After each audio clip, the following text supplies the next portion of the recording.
Selamat pagi, perkenalkan nama saya Melati Oktavia Pasaribu, NIM 191053-2, kelas manajemen B pagi, mata kuliah Lembaga Keuangan dan Bank, dengan dosen pengampu Bapak Sudung Simatupang SE MM.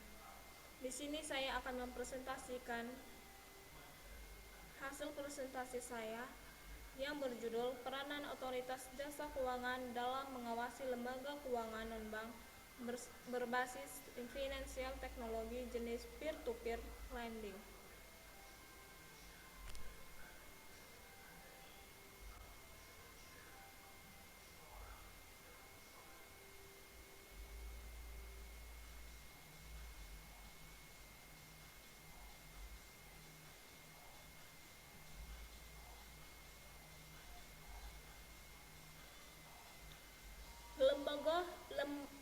Lembaga keuangan merupakan padanan dari istilah bahasa Inggris Financial Institution sebagai badan usaha lembaga keuangan menjalankan usahanya di bidang jasa keuangan, baik penyediaan dana untuk membiayai usaha produktif maupun konsumtif maupun jasa keuangan bukan pembiayaan. Dengan perkembangan zaman dan arus globalisasi, semakin banyak juga perkembangan dan kemajuan yang terjadi dalam lembaga keuangan memanfaatkan pesat dan semakin canggihnya teknologi informasi, muncul banyaknya inovasi dalam lembaga keuangan non-bank seperti hadirnya finansial teknologi yang berkembang di Indonesia akhir-akhir ini.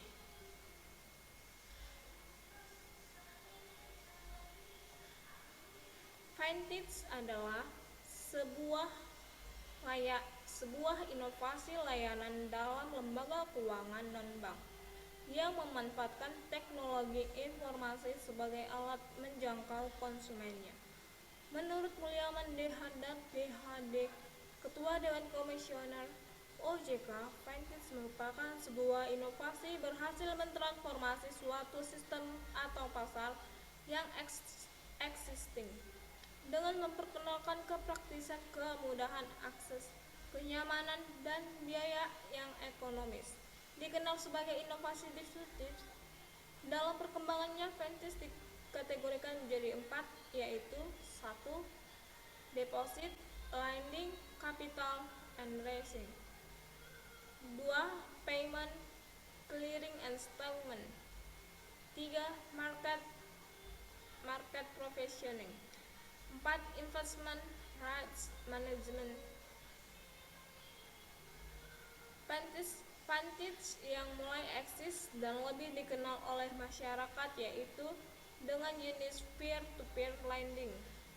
Fintech jenis P2P lending ini bergerak dalam bidang peminjaman uang.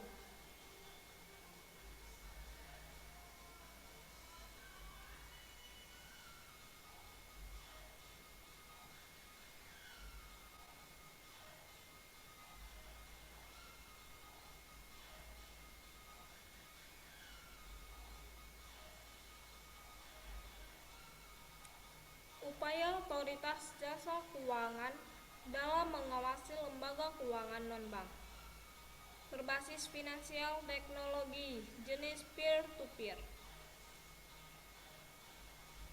Fungsi dari manajemen adalah melakukan pengawasan selain perencanaan, pengorganisasian, dan pelaksanaan.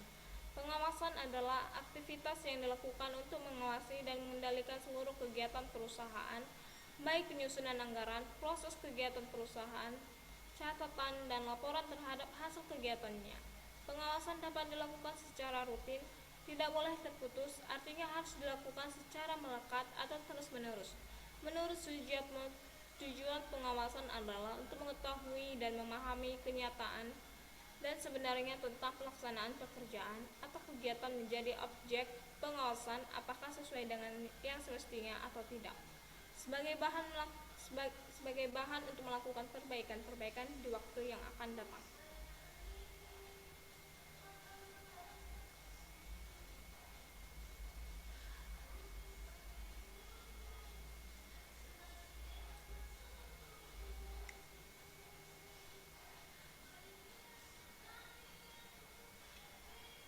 OJK memiliki fungsi menyelenggarakan sistem pengaturan pengawasan yang terintegrasi terhadap keseluruhan kegiatan di dalam sektor jasa keuangan.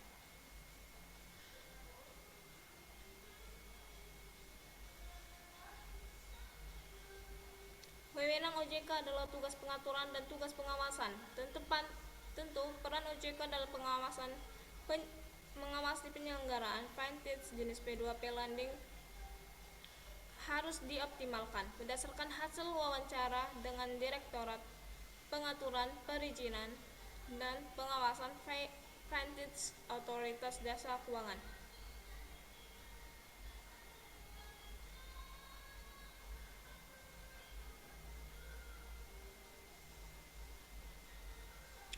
OJK dalam hal ini memiliki peranan regulator, yakni 1. Peranan sebagai pengaturan. Dalam peranannya sebagai pengaturan terhadap perkembangan industri vintage jenis P2P lending, OJK yang sudah menerbitkan peraturan yang tertulis dalam Peraturan Otoritas Jasa Keuangan Nomor 77/POJK 01/2016 tentang layanan pinjam meminjam uang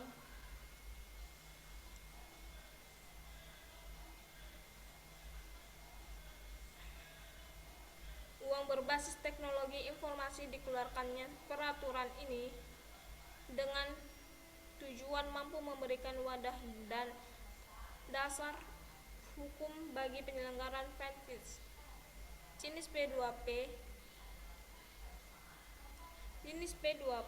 lending di Indonesia, sekaligus memberikan perlindungan konsumen dan kepercayaan terhadap masyarakat yang akan menggunakan layanan vintage jenis P2P lending.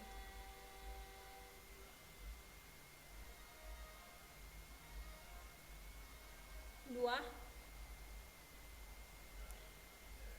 Peranan sebagai pengawasan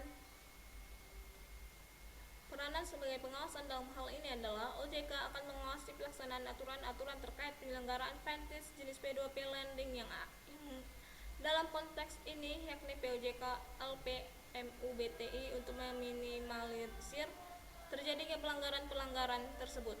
Dikaitkan dengan teori perlindungan hukum, maka adanya upaya-upaya yang dilakukan oleh OJK yakni 1. Upaya preventif, 2. Upaya represif.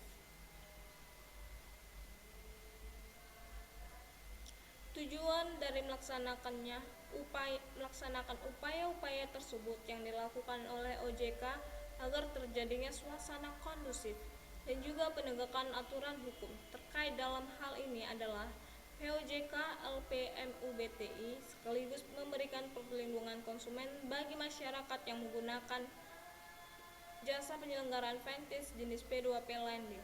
Untuk menjamin terselenggaranya pengaturan dan pengawasan sektor jasa keuangan yang optimal, OJK bekerja secara independen dalam membuat dan menerapkan tugas dan wewenangnya sebagaimana dimaksud dalam peraturan perundang-undangan di bidang jasa. Akibat hukum terhadap lembaga keuangan non-bank berbasis finansial teknologi jenis peer-to-peer lending yang tidak melakukan pendaftaran dan perizinan di Otoritas Jasa Keuangan. Pada tanggal 29 Desember 2016, OJK telah resmi mengeluarkan Peraturan Otoritas Jasa Keuangan Nomor 77/POJK.01/2016 tentang layanan meminjam uang berbasis teknologi informasi. Dikeluarkannya LPMUBTI ini merupakan salah satu respon OJK sebagai regulator untuk memberikan payung hukum terhadap maraknya perkembangan vintage dikarenakan belum adanya undang-undang yang mengatur mengenai penyelenggaraan vintage di Indonesia. Dalam POJK LPMUBTI ini secara khusus hanya mengatur mengenai vintage jenis P2P lending atau di dalam POJK LPMUBTI dikenal dengan istilah layanan pinjam meminjam uang berbasis teknologi informasi. Ketentuan dalam pasal 7 POJK PMUBTI disebutkan bahwa penyelenggaraan wajib melakukan pendaftaran dan perizinan kepada OJK, dengan kata lain bahwa setiap penyelenggara yang berkecimpung di bidang finance jenis P2P lending harus terdaftar dan mendapatkan perizinan sebagai penyelenggaraan oleh OJK sebelum memulai pengoperasian usahanya. Di Himpun Data OJK per 25 Januari 2018 mendapatkan perizinan terhitung baru 32 penyelenggara finance jenis P2P lending yang baru mendaftar dan mendapatkan perizinan dari OJK. Terhitung di Indonesia kurang lebih dari 135 sampai 140 perusahaan yang berkecimpung dalam usaha finance jenis P2P lending.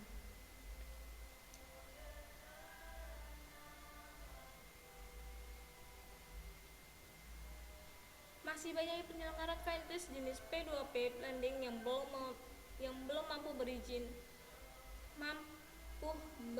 di OJK, tentu menimbulkan suatu permasalahan hukum yang harus dihadapi. Konsekuensi dari adanya pelanggaran ini akan timbul akibat hukum yang akan diterima oleh penyelenggara finance jenis P2P lending yang melakukan operasionalnya tidak sesuai dengan aturan yang sudah dikeluarkan oleh OJK, yakni konteks ini adalah POJK LPMUBTI berdasarkan hasil wawancara dengan Direktur Pengaturan Perizinan Pengawasan Finance Otoritas Jasa Keuangan, bahwa akibat hukum yang timbul apabila tidak melakukan pendaftaran dan perizinan penyelenggaraan finance jenis peer-to-peer lending sesuai dengan yang diatur dalam pasal 7 POJK LPMUBTI adalah: 1. OJK tidak akan mengawasi penyelenggara yang tidak terdaftar. Jika ada kerugian terhadap konsumen, maka itu berada di luar tanggung jawab OJK. 2. Jika ada penyelenggara finance jenis P2P lending yang tidak terdaftar dan tidak mendapatkan perizinan dari OJK, maka kegiatan operasinya akan diberhentikan oleh OJK. OJK akan memberikan surat rekomendasi kepada Kementerian Komunikasi dan Informatika untuk menghapus aplikasi atau layanan penyelenggaraan finance jenis P2P lending pada media sosial maupun elektronik.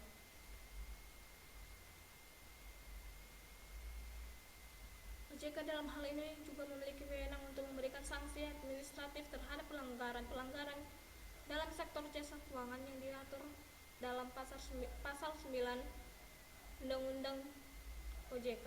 Berkaitan dengan finance jenis P2P lending, sanksi administratif ini tercantum dalam pasal 47 POJK LPMUBTI yang berupa peringatan tertulis, denda, yaitu kewajiban untuk membayar sejumlah uang tertentu, pembatasan kegiatan usaha, pencabutan izin.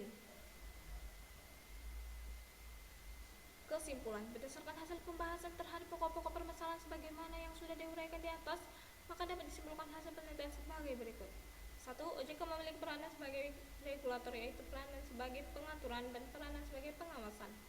Dalam peranan sebagai pengawasan dikaitkan dengan teori perlindungan hukum, ada upaya-upaya yang dilakukan oleh OJK, yakni upaya preventif dengan melakukan pengarahan, edukasi, dan juga sosialisasi terkait penyelenggaraan maupun aturan terkait yang berlaku dalam pelaksanaan finance jenis P2P lending. Sedangkan upaya represif dilakukan dengan pemberhentian kegiatan operasionalnya dan memberikan surat rekomendasi kepada Kemenkominfo untuk menghapus dan memblokir aplikasi dan layanan penyelenggaraan finance jenis P2P lending tersebut. 2.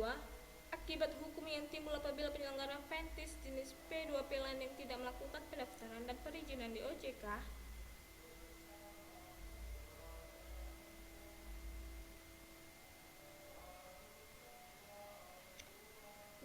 OJK tidak pendaftaran perizinan di OJK adalah: 1. OJK tidak akan mengawasi penyelenggaraan finance jenis P2P lending yang tidak terdaftar dan berizin di OJK, sehingga jika ada kerugian yang terhadap konsumen berada di luar tanggung jawab OJK.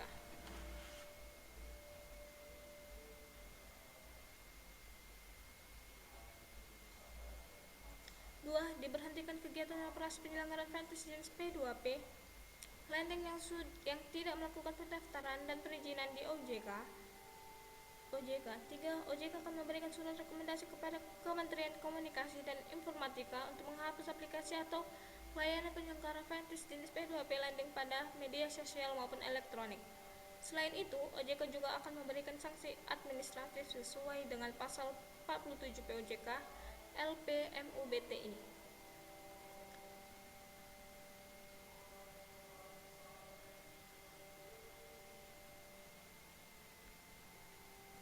Saran yang dapat diberikan berdasar kesimpulan di atas adalah: 1. Diharapkan kepada OJK untuk lebih banyak melakukan sosialisasi terkait aturan-aturan terhadap masyarakat, khususnya penyelenggaraan finansial teknologi jenis peer-to-peer lending. 2. Diharapkan kepada OJK untuk meningkatkan kembali pengawasan dan juga melakukan tindakan tegas dengan pengenaan sanksi terhadap penyelenggaraan fantis jenis P2P lending yang melakukan pelanggaran sehingga terciptanya penegakan hukum dan mampu meminimalisir pelanggaran-pelanggaran yang terjadi.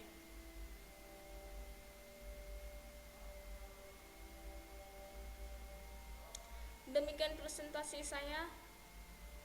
Jika ada kata dan tutur kata yang kurang mengenangkan, saya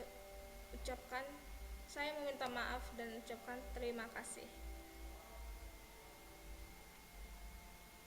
Jangan lupa like, comment, and subscribe.